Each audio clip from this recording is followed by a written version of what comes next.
রাতের অন্ধকারে কি ঘটে গেল তা কেউ টের পায়নি।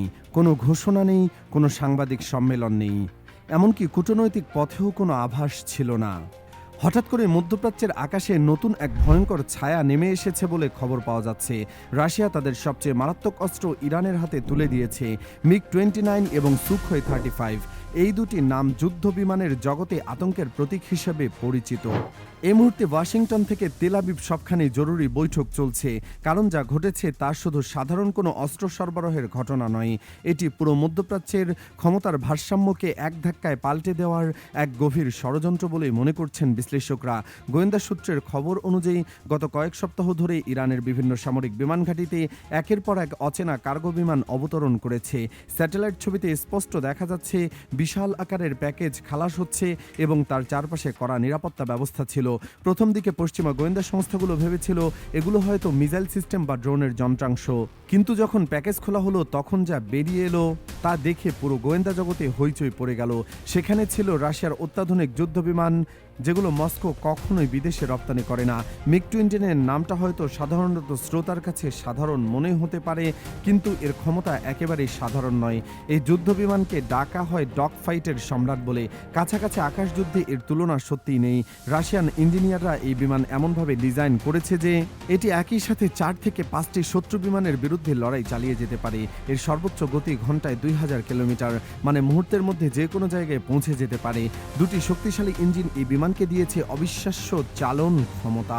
যে গতিতে এটি ঘুরতে পারে তাতে শত্রু পাইলটের বুঝে ওঠার আগে পাল্টা আক্রমণ চলে আসে। 30 মিলিমিটারের মেশিন গান এবং R-77 এবং 27 এর মতো মারাত্মক মিসাইল বহন করে এই বিমান। একজন অভিজ্ঞ পাইলটের হাতে এই যন্ত্র মানব আকাশে একেবারে মৃত্যুর দূত হয়ে ওঠে। কিন্তু MiG-29 তো শুধুমাত্র শুরু। আসল ধাক্কাটা এসেছে সুখোই 35 থেকে। এই বিমানটিকে রাশিয়ান সামরিক বাহিনী ডাকে শিকারি নামে। কেন নাম দেওয়া হয়েছে শিকারি? কারণ এটি শিকার করে বাতাসে, মাটিতে এবং সমুদ্রে। এটি একটি মাল্টিরোল ফাইটার জেট, মানে একই সাথে বিভিন্ন ধরনের মিশন চালাতে সক্ষম। এর গতি ঘন্টায় প্রায় 2400 কিলোমিটার, শব্দের গতির দ্বিগুণেরও বেশি। কিন্তু সুখোই 35 এর সবচেয়ে মারাত্মক বৈশিষ্ট্য হলো এর থ্রাস্ট ভেক্টরিং ইঞ্জিন। এই প্রযুক্তির কারণে বিমানটি আকাশে এমন সব কষ্ট দেখাতে পারে যা পদার্থবিজ্ঞানের নিয়ম ভাঙার মতো মনে হয়। শত্রুর মিসাইল ছুটে আসছে, সুখোই 35 মুহূর্তেই দিক পরিবর্তন করে ফেলবে। পাল্টা হামলা চোখের পলকে। এই বিমানটি 35 টনের বেশি অস্ত্র বহন করতে পারে এবং 77 ইয়ার টু ইয়ার মিসাইল থেকে শুরু করে গ্রাউন্ড অ্যাটাক মিসাইল, এমনকি জাহাজ ডুবিয়ে দেওয়ার জন্য অ্যান্টিশেপ মিসাইল পর্যন্ত, মানে এই একটি বিমানই পুরো যুদ্ধক্ষেত্রের চেহারা বদলে দিতে পারে। কিন্তু এর থেকেও ভয়ঙ্কর হলো এর স্টেলথ সক্ষমতা। বিশেষ রাডার শোষণকারী উপাদান দিয়ে তৈরি এর বডি, যার ফলে শত্রুপক্ষের রাডারেই এটি একটি বড় পাখির মতো দেখায়। মানে শত্রু বুঝতেই পারবে না যে চারদিকে একটি মারাত্মক অদৃশ্য যুদ্ধবিমান ছুটে আসছে। এ কারণেই একে বলা হয় আকাশের অদৃশ্য শিকারী। এখন সবচেয়ে বড় বাধা হলো রাশিয়া। কেন এই বিমানগুলো ইরানে পাঠালো? মস্কোর নিয়ম হলো এই ধরনের অত্যাধুনিক অস্ত্র কখনোই বিদেশে বিক্রি না করা। এমনকি চীন বারবার চাইলেও রাশিয়া তাদের দেয়নি। তাহলে ইরানের জন্য এই বিশেষ ব্যতিক্রম কেন? গোয়েন্দা বিশ্লেষকরা বলছেন এটি কোনো সাধারণ অস্ত্র চুক্তি নয়, এটি একটি কৌশলগত জোট যার উদ্দেশ্য মধ্যপ্রাচ্যে আমেরিকা এবং তার মিত্রদের প্রভাব কমিয়ে দেয়া। রাশিয়া চায় ইরান এখন শক্তিশালী হয়ে উঠুক, যাতে ইসরায়েল এবং আরব দেশগুলো দুইবার ভাবতে বাধ্য হয়। কিন্তু গল্প এখানেই শেষ নয়। যখন পৃথিবী এই ফাইটার জেটের খবর হজম করার চেষ্টা করছিল, ঠিক তখনই এলো আরেকটি বোমা।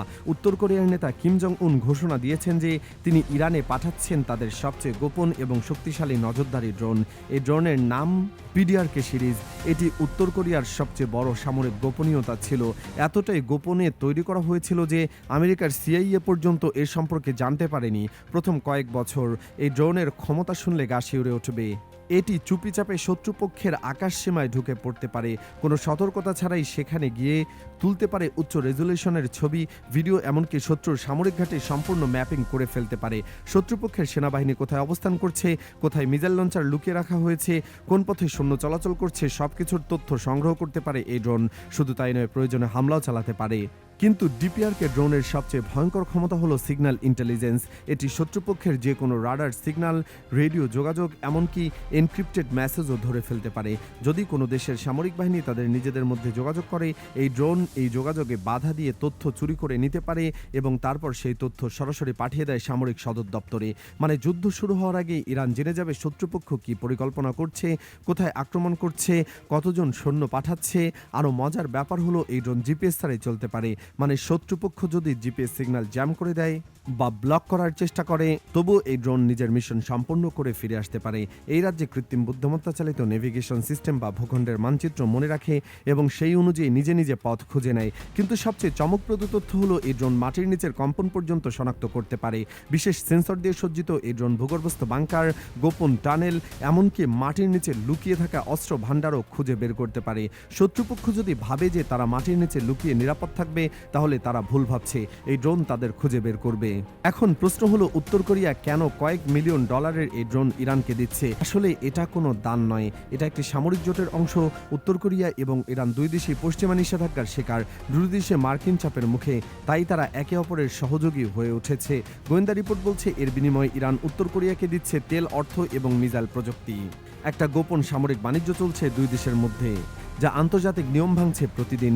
সামরিক বিশেষজ্ঞরা বলছেন রাশিয়ার ফাইটার জেট এবং উত্তর কোরিয়ার ড্রোন একসাথে মিললে ইরানের সামরিক সক্ষমতা বহুগুণ বেড়ে যাবে।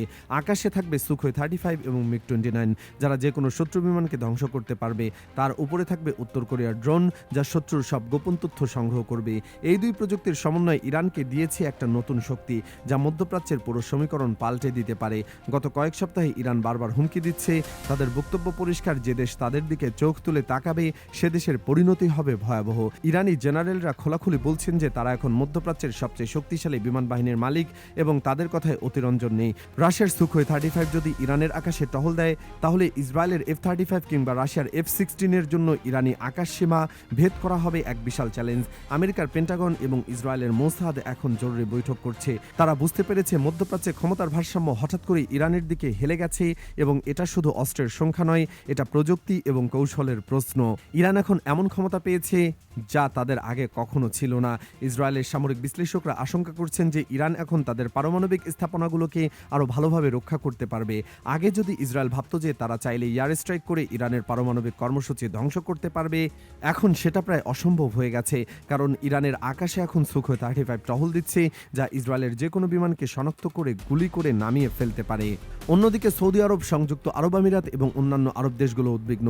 তারা জানে যে ইরান এখন আরও আক্রমণাত্মক নীতি নিতে পারে। ইয়েমেন, সিরিয়া, লেবানন, ইরাকে ইরানের প্রভাব আরও বাড়তে পারে এবং নতুন সামরিক শক্তি তাদের সে আত্মবিশ্বাস দিচ্ছে। রাশিয়া এবং উত্তর কোরিয়ার এই পদক্ষেপ শুধু মধ্যপ্রাচ্যে নয়, পুরো বিশ্বের ভূরাজনীতিকে নাড়িয়ে দিয়েছে। এটা একটা সংকেত যে নতুন এক সামরিক জোট তৈরি হচ্ছে, যেখানে রাশিয়া, চীন, ইরান এবং উত্তর কোরিয়া একসাথে কাজ করছে এবং তাদের লক্ষ্য হলো পশ্চিমা আধিপত্যকে চ্যালেঞ্জ করা, মধ্যপ্রাচ্যে ইরানকে শক্তিশালী করা। সেই কৌশলে একমাত্র অংশ মাত্র। এখন দেখার বিষয় হলো আমেরিকা এবং তার মিত্ররা কিভাবে প্রতিক্রিয়া দেখায়। তারা কি নীরবে পরিবর্তন মেনে নেবে, নাকি তারা পাল্টা পদক্ষেপ নেবে? ইসরায়েলকে প্রতিশোধমূলক হামলা চালাবে, সৌদি আরবকে নতুন অস্ত্র চুক্তি করবে? এই প্রশ্নগুলোর উত্তর নির্ধারণ করবে মধ্যপ্রাচ্যের ভবিষ্যৎ। তবে এটা নিশ্চিত যে মধ্যপ্রাচ্যের আকাশ এখন আর আগের মতো নেই। সেখানে এখন নতুন শক্তির উত্থান ঘটেছে এবং সেই শক্তির নাম ইরান।